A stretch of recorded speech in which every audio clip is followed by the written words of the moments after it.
One. Hi, Joe Cerrone. Welcome to CAD 230 Introduction to Solidworks and our weekly Zoom classroom meeting. Midterm practice exam has been made available. The midterm practice exam can be taken anytime from now on until we take the midterm. And the midterm practice exam gives you an opportunity to practice your part modeling and to be able to analyze the part models for the CSWA, or the Certified SolidWorks Associate exam. As we look at these, what we're going to be doing is to model each of the different parts and then set the material and then calculate out what the mass is for each one of these. That's what they ask you for on the CSWA. We will also have multiple choice exam, and those will be taken from chapters 3 through 7. And then we'll have this hands-on part modeling. So as we look at the practice exam has a module under contents. And then if we go to the midterm practice exam, starts today, October 11th. Same information we just talked about. And so here's the practice problems. And then this is a textbook with more practice problems. And I usually pull the practice problems for the actual midterm from these older test documents. So if we take a look at this one here, we can download it.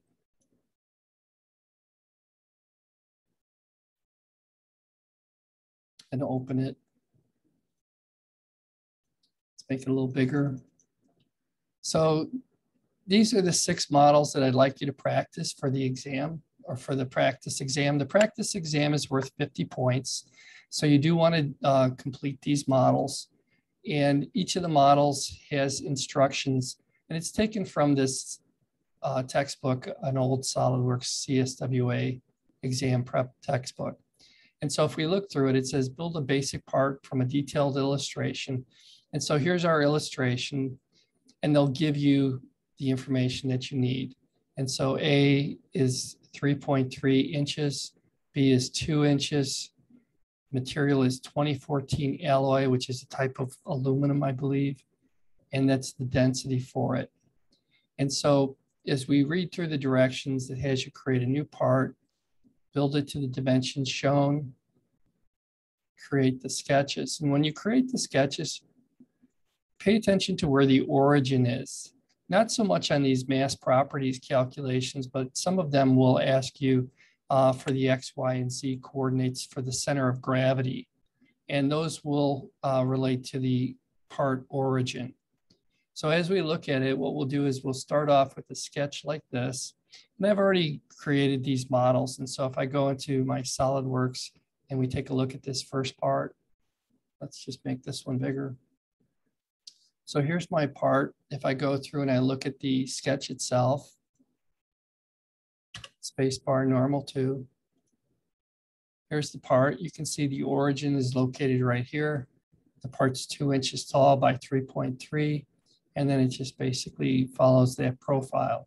If we go through and we take an isometric view of that, we can see that the part has been extruded to the thickness with this boss extrude command here. And we can see how far that goes out by looking at the properties of that feature, and it goes out 2.25 units.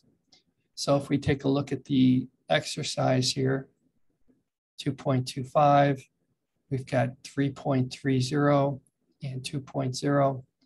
And then what it wants us to do is to set the material at 2014.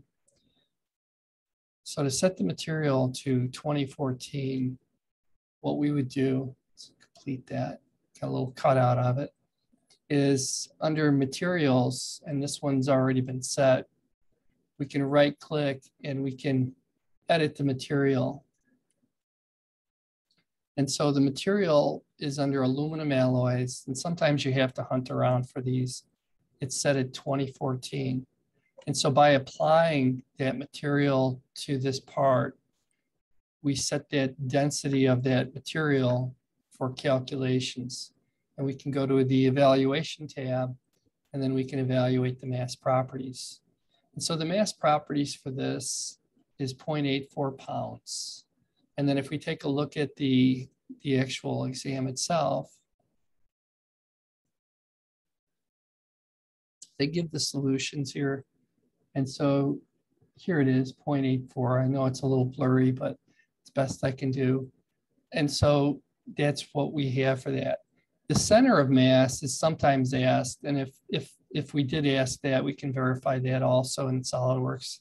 And so if I were to take a look at the center of mass, X is 1.14 and Y is 0.75. 1.14 and 0.75. I believe that's the same as the Z-axis. So that's the first one. And then if we look at the second one here, same type of scenario. You want to read through the print, take a look at the drawing, take a look at the A area, and you're also going to want to make sure that you use the proper units. This one's set up in millimeters, and the material is brass. And so as we look at this, what we want to do is figure out where the origin is. And here's where the origin is located. As we go through and we model that part, here's what the part looks like. Sometimes I'll just put the words right on the text, right on the part model. And when I turn them in, I guess I just keep track of it that way in case you want to follow that scenario. But again, you know, as I look at the sketch, we edit the sketch. We start off with this square shape. This one's a little bit more work. And then we go into this cutout of the extrude. I guess what I was looking for here was the origin, if I can find where that is located at. And so let's go back to an isometric view and then see where that origin is. I guess I may need to turn it on. So we'll go to display, hide show, origins. And there it is, right there in the lower left-hand corner. So again, you know, we've gotten pretty good at making these. The thing that we haven't been doing is setting up to specific material properties. And so this one is brass. If I right click and I edit that material, I can see that it's under copper alloys, and I've selected it as brass and I've applied it.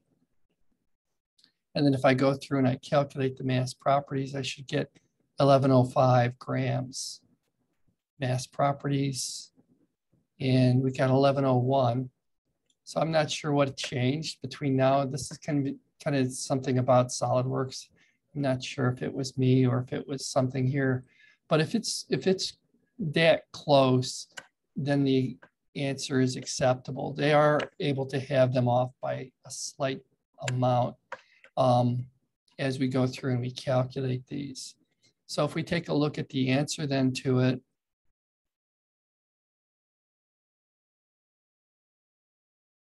shows us how to model it, and it says it's 1105 grams. So again, switching back to SolidWorks, and I'm getting 1101. So there may be a little something. I may want to double check my model, see if there's an alternate technique to it, but it's super close, and it's close enough that the answer should not be that close in specificity. So that's the second one. And then if we look at some of the other problems in here, we want to then go through and create this part right here, 8C. See if I can locate that.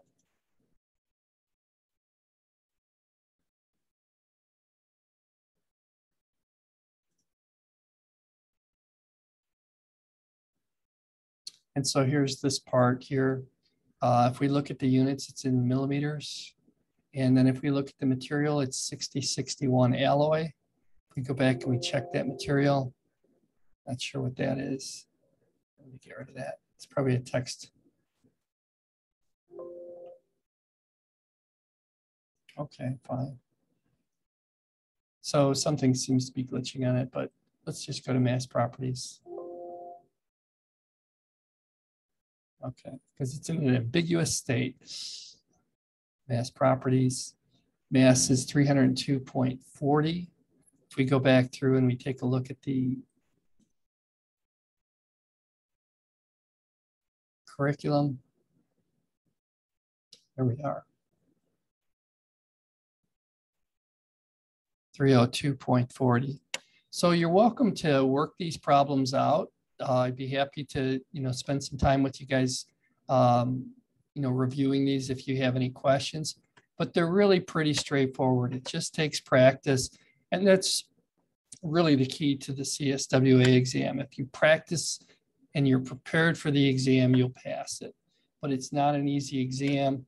And that's part of our ending for this course. You don't have to take the CSWA exam, but I will give you a voucher for it. And it's really a great certificate to have as you start to build your credentials in this field. All right, back to the main splash page. And I'm in the wrong class, so let me go back here and fix that. There we are. So back to the midterm. So there's some additional practice problems in this textbook right here. If you'd like, you can go and take a look at that. You can have fun practicing for this exam as much as you like. There's quite a few different problems in here. Back to the main splash page. Actually, back to the practice exam. So there's a second part to the exam, and the second part is the multiple choice quiz. And so the multiple choice questions go from chapter 3 to chapter 7. It's in the quizzes and exams practice test. Now we will be using Honor Lock for the midterm, which means that you will need an Honor Lock subscription. But I decided not to put that onto the practice exam. We've done that in the past, but it's just a lot of rigmarole, for practicing. And so as we look at the quizzes and exams, you're going to look for the midterm practice exam, which I updated to start today. So here's our practice test. Solidworks midterm starts today. And if I edit it, because I can't take them as a teacher, we can take a look at how these questions are set. And so a lot of these questions are from the questions at the end of the chapters from the textbook. And so to open a new sketch, first you must select the plane from the feature manager, true or false. This would be true. Geometric relations can be used only in the assembly environment. And that's not true. We can use geometric relations in the sketch environment as well. Things like coincidence and tangent, etc. The current status of a sketch is displayed in the lower right-hand corner of the screen as underdefined, fully defined, or overdefined. And this is true. So as you go through and you look at these questions, there's a lot of them. And that's what you want for a practice exam. Some of them are multiple choice. So for example, to extrude a sketch one direction at specific dimensions, you will need which direction? And that would be blind. And so as we go through and we start to work with Solidworks on this, yes, you can use Solidworks during the exam. I have no problem with that. In fact, that's how it is on the job. So as you go through, you are allowed to use the software to troubleshoot it. And that's kind of, some of the things some people might say, well, how come you do that? Well, that's the way it is out on the job as well. You need to be able to troubleshoot these as you go through and work it. And there's nothing wrong with being able to use the software. So there is 92 questions, 100 total points for the practice exam. And so the way that I'll set that up is I'll make it 50 points for the whole practice exam. So you don't have to get too carried away with it, but do the best that you can with it. If I look at the assessment, I want to make sure I have an unlimited number of attempts, and we do. So there should be no problem with you being prepared for the actual midterm exam if you go through and you work the assessment as I have it set for you. All right, so that's going to start now. You can take that midterm practice exam whenever you like. As far as the due date, I have it set to be due next week so that I can go through and grade those. You can continue to take it, but turn in the hands-on drawings to the Dropbox so that I can give you the 50 points. And then the midterm itself will be on the 25th, and we will use HonorLock for the midterm. So if you haven't used HonorLock is a proctoring software. And so you need to pay for it. It costs about $7 for one exam or $11 for the entire semester. So I recommend you do the $11 because you'll need to take the exam again for the final. And they do have really good support. Sometimes students will have trouble with the browser. And so you can go through and ask for support if you're having some trouble with it, just by clicking on the support button right here. And then they'll hook you up with an online person that will walk you through support.